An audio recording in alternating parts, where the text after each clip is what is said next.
Hello admins and cool spookifiers. Just want to share this. Naniniwala ba kayo sa vampira? Yung hindi katulad ni na Edward Cullen na fiction. Yung real-life vampire. Parang imposible pero totoo sila. Hindi siya katulad ng mga nasa movie na takot sa araw. Pero totoong wala silang reflection sa salamin at namumutla sila. Una ko siyang makita nung dun kami nakatira sa bahay ng asawa ko. 16 ako nung mag-asawa. Nagtitinda ako ng kandila nun. Fiesta ng patay. Feeling ko may nakatingin sa akin nung nilingon ko. Isang lalaki. Matangkad siya, semi-kalbo, naka-white na shirt tas ripped jeans. Nakatingin lang siya sa akin. Hindi masama pero para akong namamagnet sa kanya. Di ako makapag-concentrate sa pagtitinda. Pangalawa, nung nasa ospital ako. Nakunan kasi ako noon, December 21, 2010. First child sana namin. Pinapalista ako ng asawa ko para i-confine at iraspa. Ganon sa amin eh. Mamamatay na yung pasyente, kailangan pa magpalista. Bigla na lang siyang sumulpot out of thin air. Nakasandal siya sa pader habang ako nakaupo sa bench na mimilipit sa sobrang sakit. Sa takot ko, pumikit na lang ako pero ramdam ko pa rin ang presence niya. Una, akala ko aswang siya at siya ang kumuha sa baby ko. Nung time kasi na yon dito sa Pangasinan, nababalita yung mga aswang. Sinabi ko yun sa asawa ko after magparas pa. Sabi niya, dalhin ko raw lagi yung bala para pangontra. Ilang buwan nang lumipas, di ko siya nakita. Nakahinga ako ng maluwag. Pagdating ng March 2012, umuwi ang mama ko galing Maynila. Pinag-aral ako ng college. So yun, nag-take ako ng CAT. Nung makapasa ako, nag-enroll ako sa PSU. First day of school, unang subject namin, PE.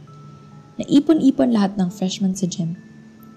Muntik na akong mabuwal sa pagkakatayo ko nung makita ko siyang nagbigay ng class card sa instructor sa PE. Kabog na kabog talaga yung puso ko nun. Mangani-ngani akong tumakbo palayo. After nun, sunod naman ang isang major namin. Programming. Sa IAST building kami. Siyempre, dahil first day, tabi-tabi pa yung mga magkakaibigan. Wala pang seat plan eh. Ako? Dahil nag-stop ako ng isang taon, sa likod ako nakaupo. Wala akong kilala eh. Doon din siya umupo sa tabi ko. Para kang takot. Natatawa siya habang sinasabi niya yun. Nakayuko kasi ako kahit nagpapakilala na yung prof namin. Tigilan mo ko. Ba't ka ba nandito? Nakayuko pa rin ako. Mag-aaral malamang. Pagkatapos ng klase namin yun, vacant namin ng 30 minutes. May isang classmate akong niyaya akong sumama sa kanila. Hindi sumama ako. Kaso, nakisama rin siya. Yung takot ko nun, napalitan na ng pagkabuisit. Anong name mo, friend? Tanong nung Becky kong classmate. Claudia Casis. Cloud na lang. Kayo? Isa-isa silang nagpakilala. Ikaw kuya, anong name mo? Charlene Lanuza. Pilipinong-Pilipino datingan niya eh. Hanggang sa nasanay na akong lagi siyang nakabuntot sa akin. Yung kahit may seating arrangement na, tatabi siya sa akin.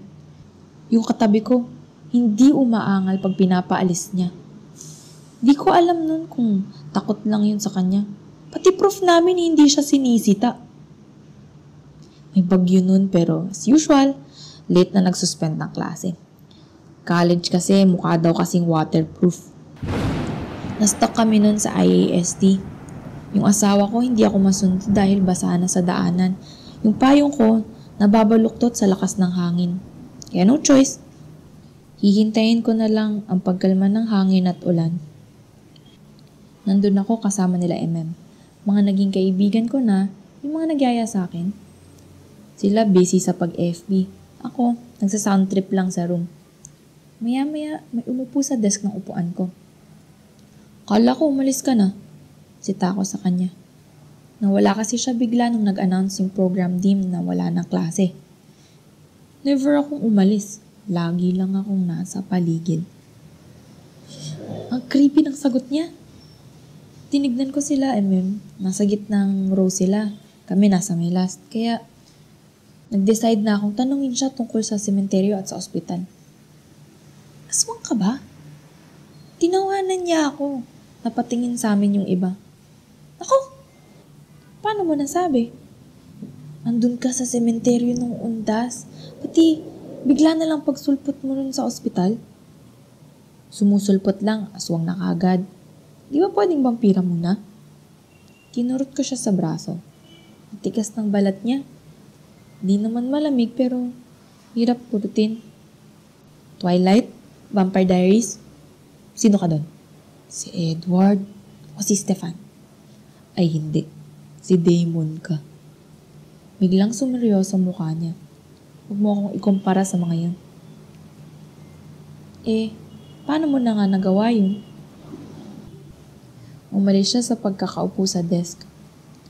Tinapatan niya ang mukha ko. Ramdam ko ang pagbunga niya ng hangin.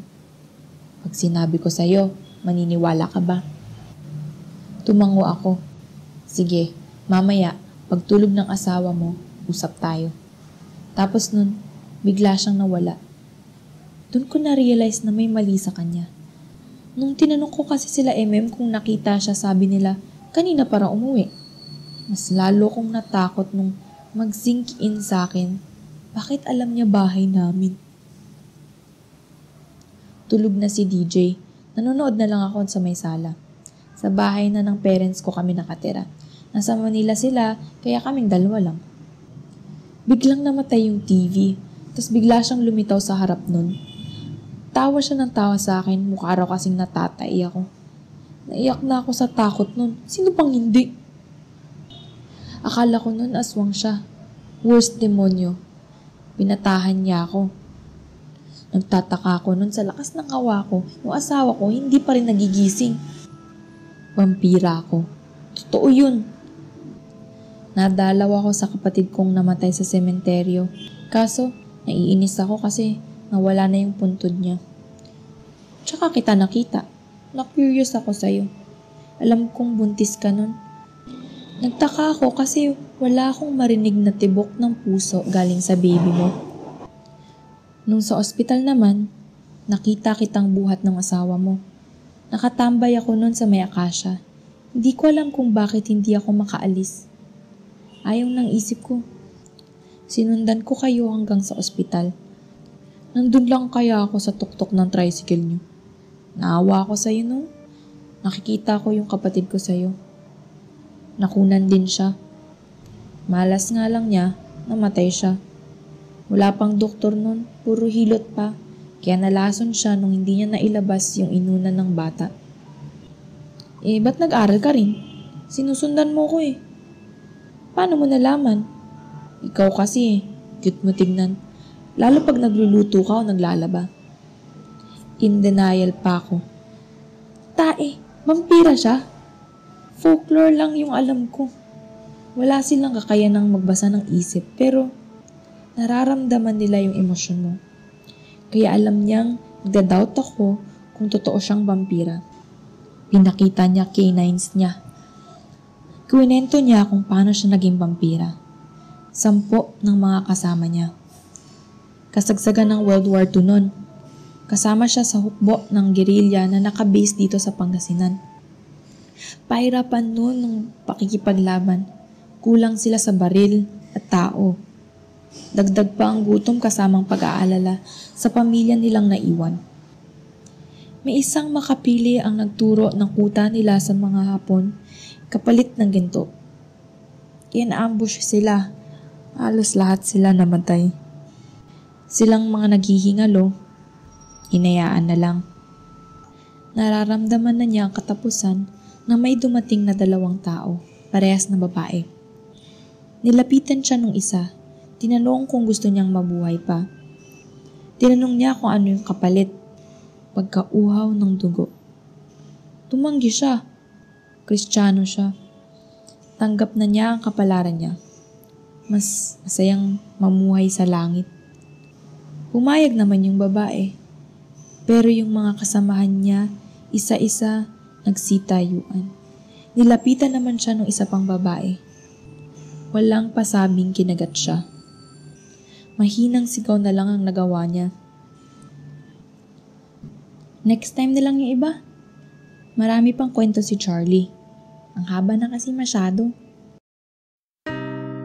Kung gusto mong updated ka sa lahat ng bagong videos, click na ang subscribe button at notification bell.